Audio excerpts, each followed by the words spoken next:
Hey there mga my loves collective. So yan 'no, ating aalamin 'no, yan ano kaya yung mga late night thoughts ng person na ito patungkol sa'yo. So yan mga babes 'no, yung ating magiging content ngayon 'no. Who will be this person here thinking about you tonight? And ano ba yung mga late night thoughts niya sa'yo. So, yeah, mga babes, so hindi niyo naman ata napapansin na ako ang isang dakilang tsismosang reader na pasimpleng kunwari 'no, pa-reading-reading pero gusto lang rin makitsismis sa buhay ninyo, charos. So, yun nga mga babes 'no, alamin natin kung ano ba 'tong mga late night thoughts na 'to 'no. Well, ayoko sanang gawin 'tong content na 'to na dahil medyo may pagka-conservative ako, may gano'n. But this is what the angels and spirits wants me to do right now. So this is not just, that lost, desire, whatever. But ano nga ba talaga yung late night thoughts ng person na ito about you? Yan, alamin natin yun. So, ano bang hinihintay natin, no? Umpisahan na natin ang pakikialam sa buhay niyo. So, spirits and angel guides, can you please tell me about this late night thoughts ng taong ito sa aking collective? Ano yung mga late night thoughts niya? Yan. Alam mo kasi 'pag sinabi mong late night thoughts 'no, kukunin natin yung energy na hindi lamang ngayong gabi kayo iniisip kundi maaaring maraming gabi na rin niya kayong iniisip 'no. Alamin natin yung mga nilalaman ng isipan niya, ano ba yung mga naglalaro sa isip niya 'no, lalo na 'pag bago siya matulog, yan 'no. Alamin natin yan. You just take how this resonates, no? Yung iba kasi kahit na parang malapit lang siya sa'yo, kahit katabi mo siya, no, pwedeng hindi mo alam yung iniisip niyo, so alamin rin natin yan. Lahat yan makakagip. So, yun yung aalamin natin. Okay, yun, salong-salo, no? So, alamin na natin yung late night thoughts nitong person na to sa'yo. So, we have here the Page of Swords energy. You know what I'm picking up from this one? This is someone here, no, na marami siyang gustong sabihin sa'yo, pero hindi niya rito masabi-sabi 'no. At ito yung klase ng energy 'no, na maaaring sobrang gandang-ganda siya sa'yo, sobrang gwapong-gwapo siya sa'yo, you look very attractive rito sa kanya 'no, kahit na parang hindi niya ito sinasabi ng diretso 'no, ang mga mata niya 'no, masasabi mo kaagad 'no, na yun ang kanya ritong iniisip 'no. Parang ikaw yung pinakamagandang nilalang 'no, na iniisip niya tuwing gabi bago siya matulog 'no, na tangay-tangay niya hanggang sa kanyang mga panaginip. Pero lumalabas na maaaring itong person na 'to 'no, ay pinagpapantasyahan at pinapangarap ka dahil ang taong ito ay maaaring wala pang ginagawang movement sapagkat ang Page of Swords ay someone na naka-standby lang 'no, parang camera.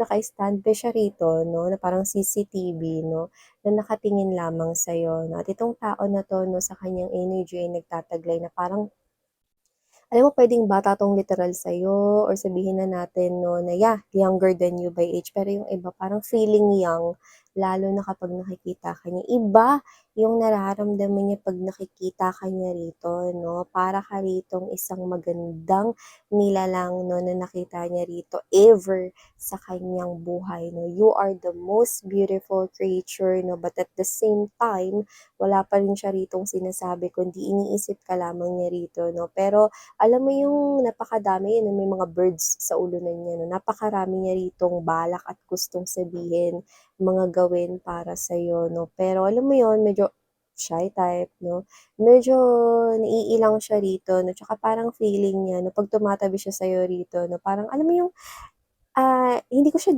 judge 'no, pero gusto kong gamitin yung parang example para mas ma-gets mo kaagad 'no, yung parang dahil sobrang ganda at sobrang, gwapo ng tingin niya sa'yo rito 'no, parang feeling niya, mukha siyang dugyot pagkatabi ka niya.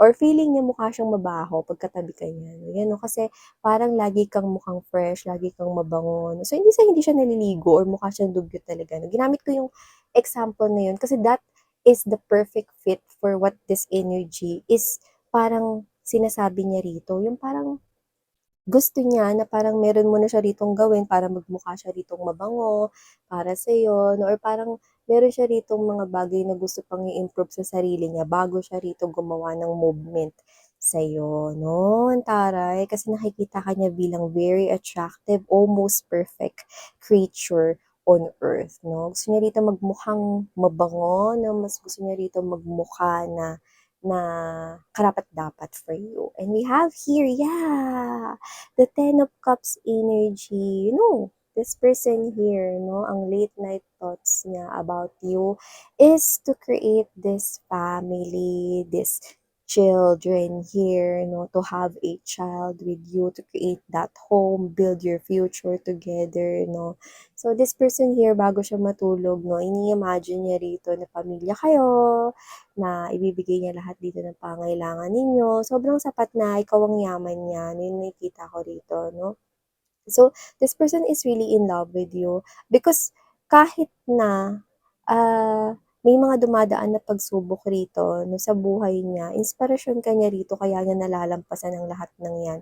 So, kung kakonek mo na ito or kahit hindi pa, no, nagiging lakas ka niya rito no matter what. Para kang vitamins dito na sinusupply niya sa kanyang buhay 'no, para magkaroon siya rito ng inspirasyon at mas ma-motivate pa na tuparin ang kanyang mga pangarap 'no. So sa kanya ritong isipan 'no, gusto niyang matapos lang ang pagpapantasyang ito kaya kung wala pang pamilya sa inyong dalawa na naiisip niya rito na bumuo ng family with you, lalo kung boyfriend, girlfriend mo na 'to or kung hindi mo pa 'to boyfriend or girlfriend, nakikita ko na gusto niya with the number, Roman numeral number 10 right at the top of this card. I do pick up that this is something here na gusto niyang mag-end at ang mag-end na yun ay ang pagpapantasya lamang at gagawa na siya rito ng paraan upang maging tuluyan na kayong maging pamilya. Huwag kang mag-alala dahil hindi ka naman niya kikidnapin at iuwi sa kanila at sasabihin, papakasal na kayo bukas kahit na parang yun yung gusto niyang gawin minsan. No, yun ang nakikita ko sa kanyang subconscious mind. Pero hindi ko nakikita na kanya-kanya rin kikidnapin dahil ayaw niyang magka-record sa police station. So, nakikita ko dito mga babes kung sino man 'tong energy na 'to 'no, siya'y hibang at talagang crazy over you. Wow! So, nakikita ko rito na itong tao na 'to 'no ay malaki 'no, malaki yung pagkagusto niya sa'yo rito 'no, kaya pala ito yung gustong maging content sa'tin 'no, ng ating mga angels and guides right now 'no. Dahil itong person na 'to 'no ay napakatindi ng pagkagusto niya sa'yo. Wala akong masabi talaga 'no, sa mga naiisip nitong person na 'to 'no, kasi kahit hindi pa kayo para sa iba sa inyo 'no, sa isip niya bumuo na kayo ng family together. Yan, 'di ba? So, ano pa? We have yeah, yeah, yeah. Look at that. See the Two of Cups energy. Relationship, no? This person here wants relationship, commitment with you. Gusto niya rito na magkaroon rito ng relationship. And so, iniisip niya sa kanya ritong fantasies bago siya matulog, no? Na kayo na, no? Na nag-share kayo rito, no? Sa food, no? Isa lang yung ginagamit ninyong utensils, no? Isang spoon lang, isang fork lang, isang straw lang. Sa paghigop ng malamig na iced coffee or tea or milk tea or fruit shake, whatever, isa lamang na punong-puno ng passion 'no, ang inyong pagtitinginan 'no. Equal give and take at sinusuklian mo rin ang pagmamahal niya for you. At kung kayo na nitong person na 'to 'no, akala mo natapos na yun dun, nagpapantasya pa rin siya at iniisip niya kayo bago siya matulog 'no. So nakikita ko dito na talagang mahal kayo ng person na 'to 'no, and for some reason posibleng iniisip niya rin, okay or iisipin niya 'no, na bumili ng couple na bagay 'no. Couple keychain, couple shirt, couple shorts, couple shoes, ano pa, couple jewelries, couple rings, 'yan, promise ring, 'yan 'no, at kung ano pang mga couple na bagay. And for some reason 'no, nakita tayo rito ng couple na medyas. Kaya naman 'no, maaari niyo na specific thing na iniisip, no, ng someone here, no? Couple na medyas. Siguro isang estudyante ang nag-isip nun, no? Pero posible rin naman na yung iba kasi medyo maaaring mahilig sa mga medyas, no? And maaaring pag nagsusuot siya ng medyas, no, gusto niya yung may particular siyang gusto. Siguro yung may mga design prints, ganyan, no?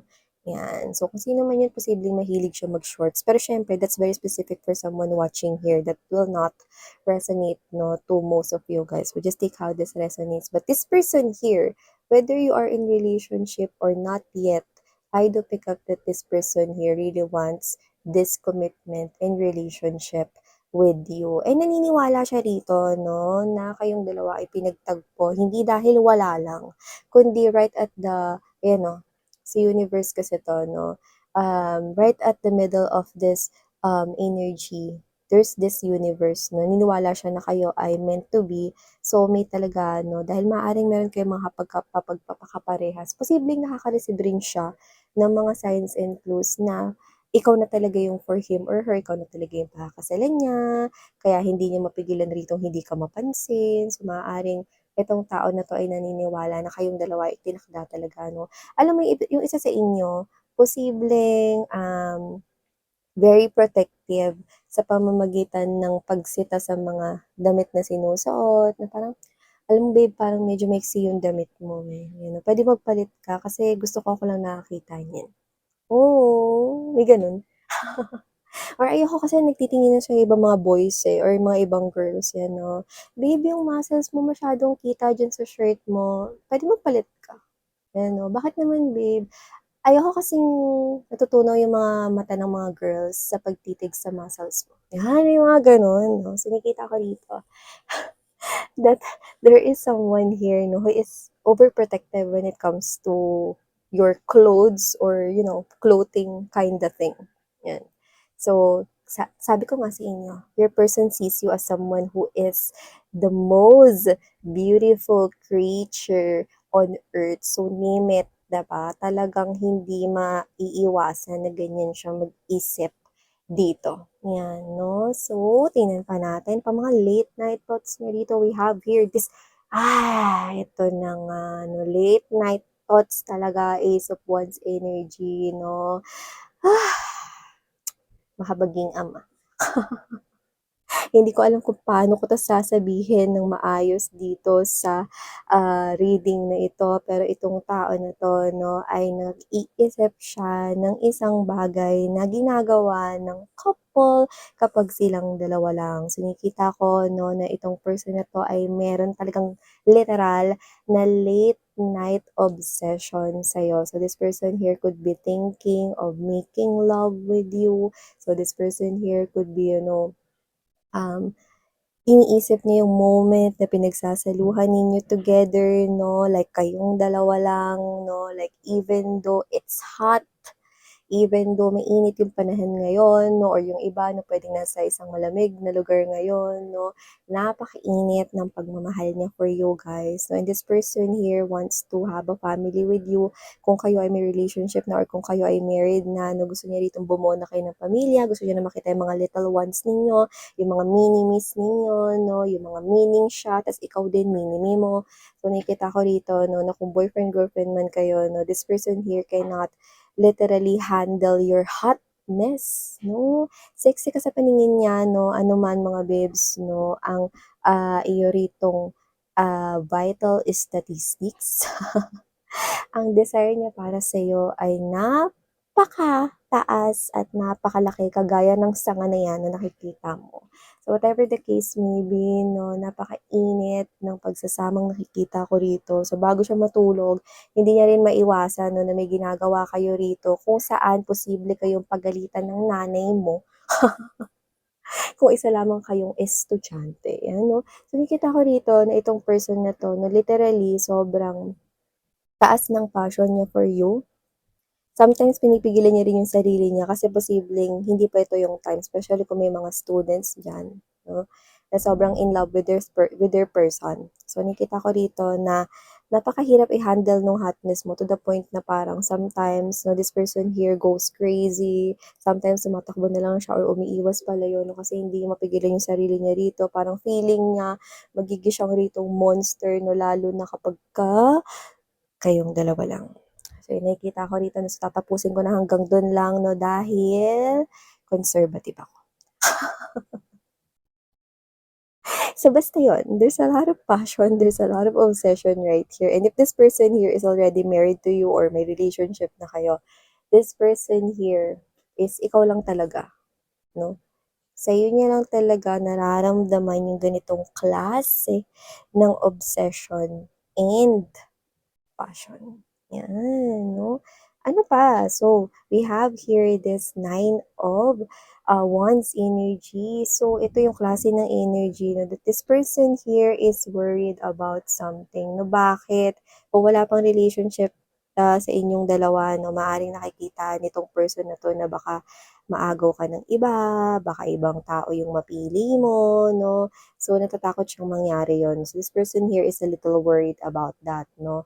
So this person here could be, trying to calm down kasi this person here has lots of passion for you. This person here really wants commitment with you. And this person here cannot help himself or herself na maisip na, what if baka may ibang taong tumangay sa'yo or ibang tao yung magustuhan mo, no? Isa yun sa mga bagay na parang ikinababagabag niya, no? Bago siya matulog, no? How can I keep may relationship with collective, no? Lalo na kung boyfriend-girlfriend na kayo, no? Paano ko nga ba ikikip pa yung relationship namin, yan, no? Kahit na kung sakali mang kayo na nitong person na to, no? Or may relasyon na kayo or married na kayo, no? Natatakot pa rin siya rito na maagaw kayo ng iba. But let's be clear to that. Hindi niya iniisip na ikaw yung magloloko, no? Pero posibleng dahil sobrang attractive mo sa paningin niya, no? Naiisip niya rito na attractive ka rin sa paningin ng iba. So, yung fear niya is nanggagaling from that, no? Na parang baka yung iba masyadong ipurso ka, no? To the point na kahit na agawin ka, no? In a way na posibleng masaktan or kahit ayaw mo, posibleng mangyari yun. So, naiisip niya yung ganun, no? Alam mo yung parang energy na parang kahit ayaw mo, no, baka ipagpilitan ng ibang tao yung sarili nila sa'yo. Yun yung iniisip niya specifically. So this person here is worried, no, that other people might find you so attractive as well, no, kagaya nung kung paano kanya tingnan.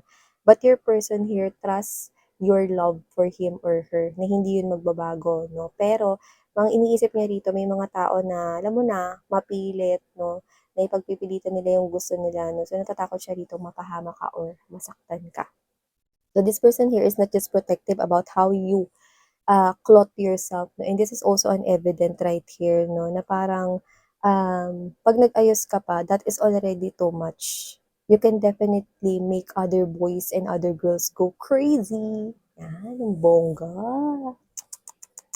So, ano pa? We have here this 5 of Coins energy right here. Yeah, 5 of Coins energy. I do pick up that this person here, no, he or she feels like that his or her money is not enough right now. So, this person here is iniisip niya rito, no, paano niya ba i-improve yung financial niya? Or paano niya ba rito makakapag-ipon siya ng mas malaki, no? Paano ba magkakaroon ng magandang pagbabago sa kanyang finances, no? So, itong person na 'to 'no, maaaring iniisip niya dito magbigay ng regalo sa'yo 'no, something here na expensive 'no. Parang siya kasi 'to na parang hindi ka naman maluho, pero gusto ka niyang bigyan ng expensive na bagay 'no, kasi gusto niya iparamdam sa'yo na you are like a diamond, you are something here that is expensive para sa'kin 'no. So, nakikita ko rito that with this 5 of Coins energy, this person here just do not want to give na magbigay lang ng gift 'no, kundi talagang yung mamahalin 'no, yun yung gusto niyang ibigay sa'yo rito kasi alam niyang yun yung deserve mo, kahit alam niyang hindi ka materialistic. So baka hindi ko alam, baka may malapit na yung birthday diyan or baka meron diyan na something here na kahit walang occasion gusto ka niyang bigyan, 'yan 'no. Pero iniisip niya rito, kailangan mag-improve muna yung finances niya rito. Yung iba doesn't have to be na magbibigay sila ng gifts sa'yo. Pero yung iba nag-iisip rito 'no, kung paano nila rito mapapalawak yung kanila ritong pinansyal. Baka mag-sideline siya or magnegosyo or, i-push yung promotion, yan. So this person could be eyeing an opportunity when it comes to finances kasi para mas makapagbigay siya at mas makapag-provide siya sa iyo. Yun ang nakikita ko rito, no? So last but not the least is this world card energy. You are my world. You changes everything in me. Nothing's gonna change my love for you. I'm seeing playlist, maaring playlist niya yun. So whatever the case may be, this person here, you are really his or her world. That's why, bago siya matulog, instead of playing mobile games, COD, whatever, Dota, Ragnarok, at kung ano-ano pa, even watching Netflix movies, series, K-dramas, no, movies, whatever. Instead of doing those things, this person here is thinking about you bago siya matulog. At pagising niya sa umaga, ganun. This person here really wants to start this chapter of his or her life with you.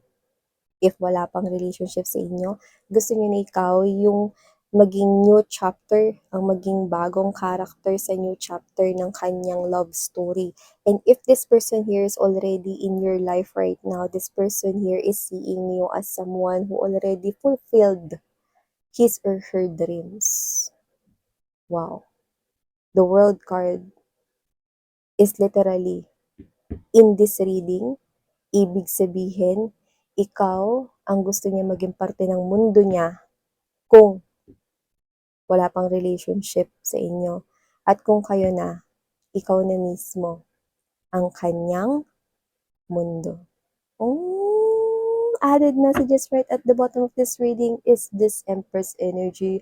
Walang duda dahil ang Empress energy ang pinakaangat sa lahat ng courtyards right here. This is also a major arcana right here, and this is the, kung may mga queens, may mga may mga pages, may mga knights, may mga kings, the Empress is ang pinakamataas at nasa pedestal. So this person here is looking at you at the high pedestal. So napakataas ng respeto at tingin niya sa'yo.